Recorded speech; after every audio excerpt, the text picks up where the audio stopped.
So I received a comment now lately that says, I see you never spoke about the pain that our grandmothers felt. And so they were pretty much saying, why do you never speak about the pain of apartheid? I'm going to answer them in this video. But to be able to answer this question, I'm going to have to get very personal and very vulnerable.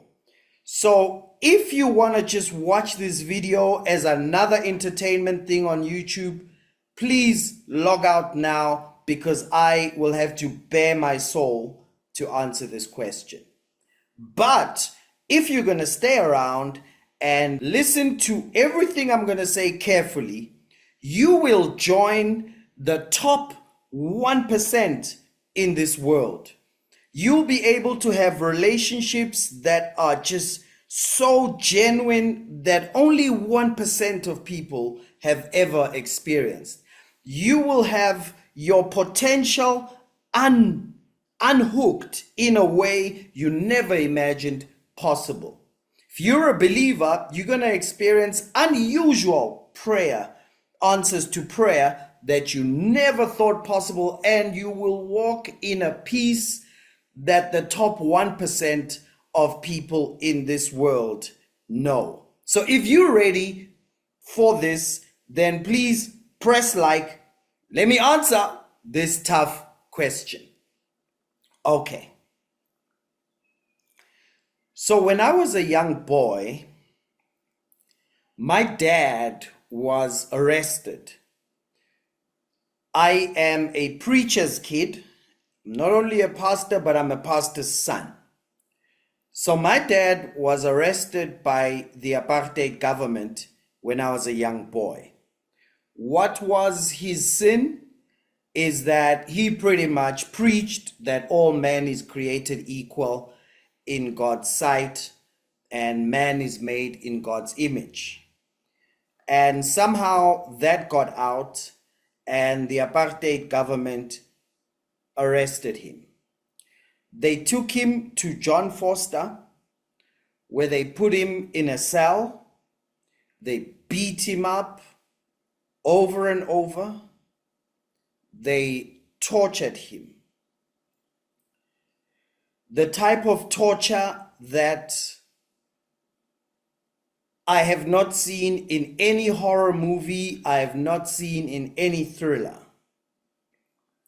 Outside of the beatings and the horrible things they did to him, the one that got me the most is they took, jumping cables for charging a battery. They hooked them to a very sensitive part of his body. I can't even say exactly where because I'm talking about my dad. They hooked it to that part of his body, the most humiliating part of his body. And just the hooks were the most painful thing any man could go through. But besides that, he had metal hooks on his body. They then plugged them into an electric current strong enough to shock him, but weak enough not to kill him. And my father was tortured at John Foster for a while. But by the grace of God, there is a family friend. When he found out that my dad was arrested, he skipped the country so that he could make a noise outside of the country, because he knew that if this arrest stays secret, they may beat him up and torture him to death. And so he risked his life, went out the country so that he can get the media to know about this person who was arrested, so that if the media talks about it, then they may torture him and all that, but they'll make sure he doesn't die because the apartheid government didn't want that kind of publicity. So that helped to save his life.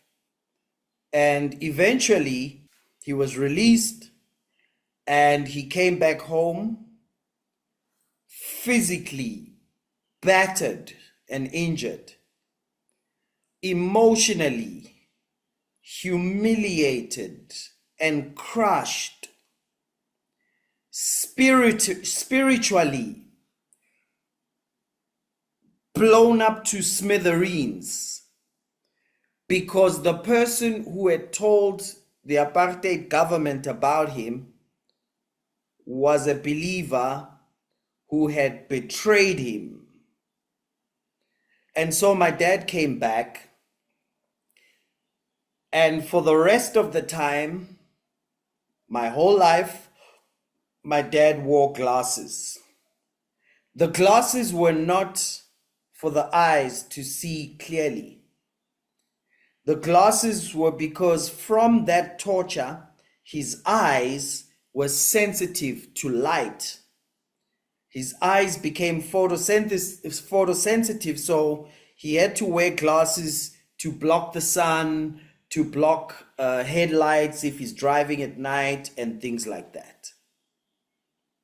And so when I finally found out what happened, that made me extremely, extremely angry when I saw white people driving in nice cars. We were in the township and they were in the suburbs, clean, beautiful. If I drove past the suburbs, I'd be able to see and say, the apartheid government financed you to live here. And here I am living in a township, and you living in this beautiful environment, and the apartheid government that tortured my father put you here. And so what happened though is, as I'm growing up, I get to watch this man that was put through ultimate humiliation, ultimate torture, ultimate pain. I get to watch this man as he goes on about his life. Number one, he has white friends, black friends, all races. My father was a jolly, he's late now, but he was like a jolly, awesome personality, best personality ever. If we drive into a place and there's a security guard, a black guy, so he's lower rank, my dad would be warm, start conversations with them, get along with them. If we happen to be parking at a garage and there's an Afrikaner guy, and you can see this is a boer, he's wearing khaki shorts, the big boots, khaki shirt, and he's got a heavy accent. My father will start a conversation with him. Now we're waiting and they're talking and laughing, gets along with everybody.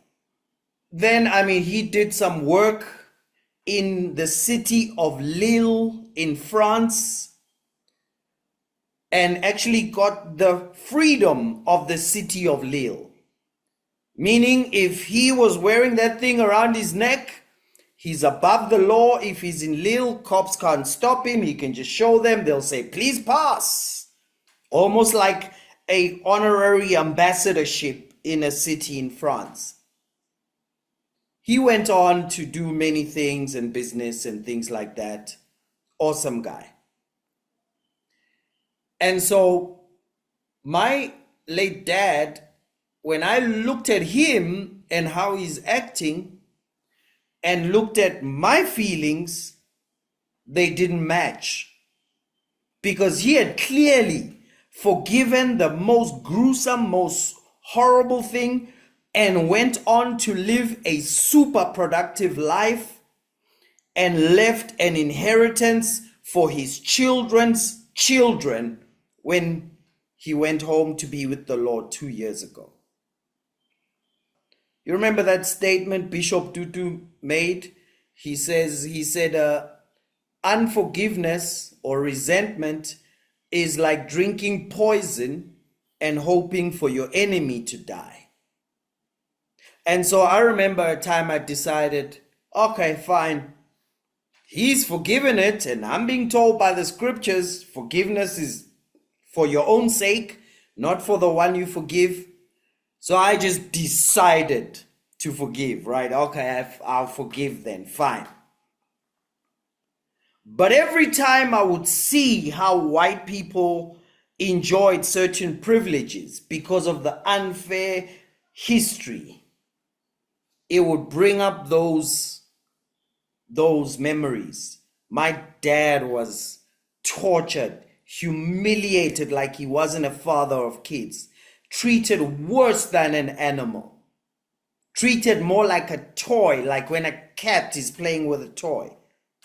I would remember that, and the same feelings would come back. Each time I would have to deal with seeing some white person doing something I don't like, whether maybe to me or someone else, those feelings would come back. Like, oh, so, like, oh, so you doing to me what those John Foster cops did to my dad for nothing, for just saying what the Bible said, just because he was a black man. Those feelings would come back. It was a struggle. The resentment was real. The anger was real. The envy was real, like you had a better history. And it was unfair. And you're enjoying the fruits of it. And I have to drive in a transport, school transport, from a township home with dusty streets to get to school, and I see your parents bring you in nice cars, and I know the difference is not because your parents work harder, it's because they had a better history and they had some unfair, torturous, evil government to give them a heads up. But one day, because of my work where I have to empower people, I finally realized, I actually don't know how to forgive. I don't. And so through my study, I found out how to forgive. I since called it the quick forgiveness formula. It's very weird because it seems backwards. And so I started applying that quick forgiveness formula to people, all people who have wronged me. But in the process, I also applied it to my history. And the reason why this person doesn't understand how I think, how I seem to not be mentioning what they wish I would mention. And they actually think there's something wrong with me. No, it's because there's something right with me. Because when I applied the quick forgiveness formula to the past of my country, what happened is immediately my mind, without me thinking about it, started shifting. I started to understand things that I never understood before. My perception of what is happening and what happens changed. Not only that, but I found my potential just being released. I'm able to accomplish things that seemed like a dream before. And the greatest thing I think for me that came out of it is the peace. Like I'm untriggerable. If you read my comments just on this channel, you'll find 3 types of people. You'll find the black racists insulting me. Then you'll find the people who are saying, well done, keep going, thank you, good, this is awesome. And then you'll find the white racists who come on and sometimes use my videos as a way to insult all black people. None of these things trigger me. I'm at genuine peace. So I can read someone who says, "You're a sellout, who's paying you?" And it's just words. It doesn't get into me because it has nothing that looks like it to find inside me to attach to it. Then I have the people who say, "Well done, well done." And I appreciate the comments. I'm not dependent on hearing it. And then I'll have some of the people who will take what I said and use it to insult people who look like me. And I still have enough peace to say, "Oh, cool, I'm glad you watched and I'm glad you took the time to comment." But peace in all those things. And so, if you give me 5 minutes, I'll tell you what the quick forgiveness formula is. It's 4 sentences. And if you can take on any situation where you need to forgive, just go through these 4 sentences. It may take you 10 minutes, 15 minutes, and you will walk away a different person. And here's what they are. Number 1, this is how you forgive someone. Number 1 is, "I'm sorry." Someone says, "I'm sorry." Yeah. Number 1 is, "I'm sorry." And because I'm just talking on video, I'm not going to take you into a biblical reaction, so I'll just tell you and finish. Number 1 is, "I'm sorry." Sorry for what? I'm sorry I never realized how messed up your situation was for you to do this to me. Listen, hurt people hurt people. So whenever someone wrongs you, whatever you feel based on that wrong, realize this is exactly what they were transferring to me by doing this. This is how they feel. When someone victimizes you, you're in a better position because you can come out of the victimization. They feel like that every day. When someone humiliates you on purpose, you need to know that the humiliation you feel from what they did is how they feel every day, 24/7. So I had to say, "Oh, I'm sorry, I didn't realize just how messed up those cops were.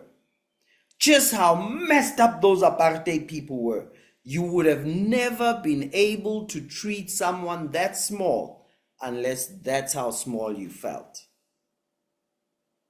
So once I went through that until I got it, and I realized after history confirmed it. So it's, "I'm sorry." Number 2 is, "Forgive me." And it's, "Forgive me for resenting you." And I said that to the Lord. "Lord, forgive me for resenting the people who tortured my dad and everything else that happened. Forgive me for resenting them." Number 3 is, "Thank you." Because like Joseph said, what the enemy meant for bad, God meant for my good. And so I had to think, well, what good has come out, or what good have I been set up for out of this horrible thing that they did? What good has it done for me? And I got to realize, man, it put me in a place where I can be stronger than the top 5% in the world who's never been through that. And number 4 is, "I love you." A choice to love the person who's wronged you. And so by just going through those 4 things, I've done it with people, I've done it with those who've hurt me, I've done it with But when it comes to our history, I now love all people equally. I don't love black people more than I do white people. I love all people equally. And I love all South Africans equally. And let me tell you what that did for me. It opened up opportunities. It opened up potential. As if just the peace on its own wasn't enough. It didn't just change me inside, but it changed my life outside. It also changed my mind. And I began to see how dumb some people are, and they can't help it because they don't need information. They need to do some work inside, and they'd be able to see certain things that are so obvious. One of the greatest blessings, for instance, we have a video in this channel where I spoke about apartheid, but you see, this was a forgiven man talking about apartheid. And now to hear other people comment and say, can I please tell my story? It was equally terrible to me as a white person, like 1, 2, 3, 4, 5. And I could see it's the first time they get to tell a black guy how hard it was, because I'm higher than the average black victim who's just stuck in unforgiveness. Because unfortunately, we live in an unfair world. Wars happen. Cultures oppress others. It's always happened. Others victimize others. Others enslave others. That's the world we live in. But if you know the quick forgiveness formula, you can get over that, and nothing can be thrown in your way that doesn't make you better rather than bitter. And so, if you maybe struggle with forgiveness in your own life, who knows, you may need to forgive a family member, you may need to forgive a friend, a past relationship that hurt you, someone betrayed you. I encourage you, listen to this video again and take the step and forgive. And if you find you're really struggling if you go down to the bottom, you'll see the Prosperity Catalyst Fund, you'll see the Prosperity Pledge, and there's Writer Bestseller. But right at the bottom there, you'll find Radiate Divine Confidence. I advise you, please go on there. It's a program, it's 3 days. It's free.